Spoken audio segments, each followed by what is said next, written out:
कहते हैं जिसका व्यापार ना चले, व्यवसाय ना चल रहा हो, बहुत ज्यादा कष्ट में जीवन निकल रहा हो और बहुत ही ज्यादा तकलीफ हो रही हो, तो धतूरे को हल्दी में डुबोकर शंकर भगवान को शिवरात्रि के दिन रात को 12 बजे समर्पित करें।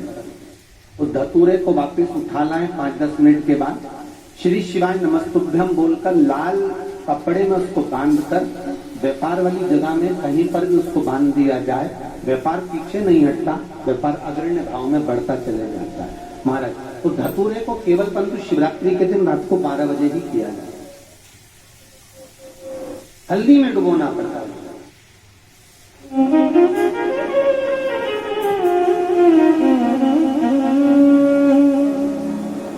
यही प्रमाण एक क्रम में और है महाराज।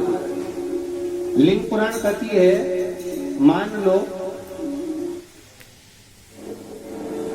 किसी व्यक्ति को कोई एक भारी बीमारी हो गई, बड़ा रोग हो गया और वो रोग डॉक्टर कह रहा है कि ये ठीक नहीं होना है, बहुत तकलीफ उसमें है और कष्ट ही कष्ट है, वो ठीक नहीं हो रहा, दवाइयां लग रही, गोलियां खा रहे हैं। तो महाराज उसका भी वर्णन है।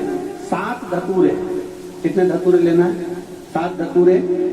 कोई सी भी शिवरात्रि से मतलब महीने में एक बार शिवरात्रि आती है, प्रत्येक महीने आती है।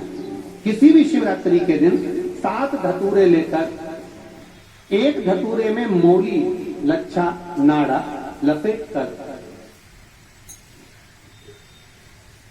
चंद्रमौली भगवान का स्मरण कर उस मौली को लपेट कर 6 धतूरे में हल्दी लगाकर शंकर भगवान की जो जलाधारी में आपको पहले भी वर्णन किया है, शंकर भगवान का ये शिवलिंग है, ये जलाधारी है, ये भगवान का जल निकलने का स्त्रोत, चरणारविंद का भाव। शिवलिंग जहां रखा हुआ है, ये पार्वती जी का हस्त कमल है, जो ये गोल भाग है, ये पार्वती का हस्त कमल है, जहां शिवलिंग रखा है। जहां से जल नीचे गिरता है, उसके सीधे भाग में श्री गणेश जी महाराज का स्थान है, उसके उल्टे भाग में श्री कार्तिकेय जी का स्थान है।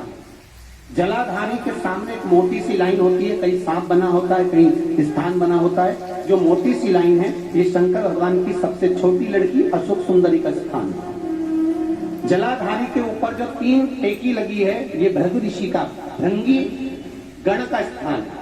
इसके ऊपर जो कलश है, कलश में जो पानी भरा जाता है, वो पानी जो बूंद बूंद नीचे गिरता है, ये शंकर भगवान की 5 लड़कियों का स्थान है। जया, विषहरा, सामरीबारी, धोतली और देव, ये 5 लड़कियों का स्थान है। शंकर भगवान का संपूर्ण परिवार शिवलिंग के सामने से, जहां से जल चालू होता है गिरने के लिए नीचे की ओर, जब जल जाता है उस स्थान पर भगवान शंकर के सारे गणों का स्थान है। फिर जब जल बहकर सामने की ओर जाता है, जितनी दूर तक जल जाता है उतनी दूर तक भगवान शंकर के उस जल भाग को ग्रहण करने के लिए 33 कोटि देवताओं का स्थान है।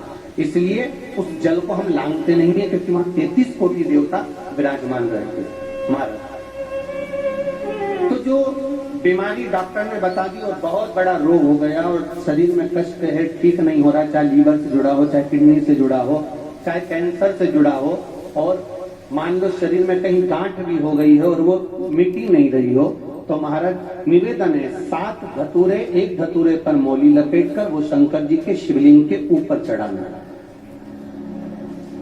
6 धतूरे, उसमें से एक धतूरा भगवान श्री गणेश जी का स्थान, दूसरा धतूरा श्री कार्तिकेय जी का स्थान, तीसरा धतूरा अशोक सुंदरी का स्थान। महाराज, शंकर भगवान की जगदम्बा जी के हस्त कमल के ऊपर एक धतूरा। अच्छा, एक धतूरा जहां से जल नीचे की ओर बहकर जा रहा हो, पानी जिस जगह से नीचे गिर रहा हो, बिल्कुल वहीं पर एक धतूरा चढ़ा देना है। उस धतूरे को चढ़ाने के बाद वो धतूरा वापस लेकर आना है। अवधूतेश्वर महादेव का नाम लेकर या चंपेश्वर महादेव का नाम लेकर उस धतूरे को, जो बीमार व्यक्ति है उसका स्पर्श कराकर बेलपत्री के पेड़ के नीचे पटकवा देना है। महाराज, धीरे धीरे रोग में आराम मिलना प्रारंभ हो जाता है, औषधियां धीरे धीरे समाप्त हो जाती हैं और व्यक्ति स्वस्थ हो जाता है। ये केवल शिवरात्रि के दिन ही होता, 12 महीने शिवरात्रि आती है, किसी भी शिवरात्रि को कर सकते हो, किसी भी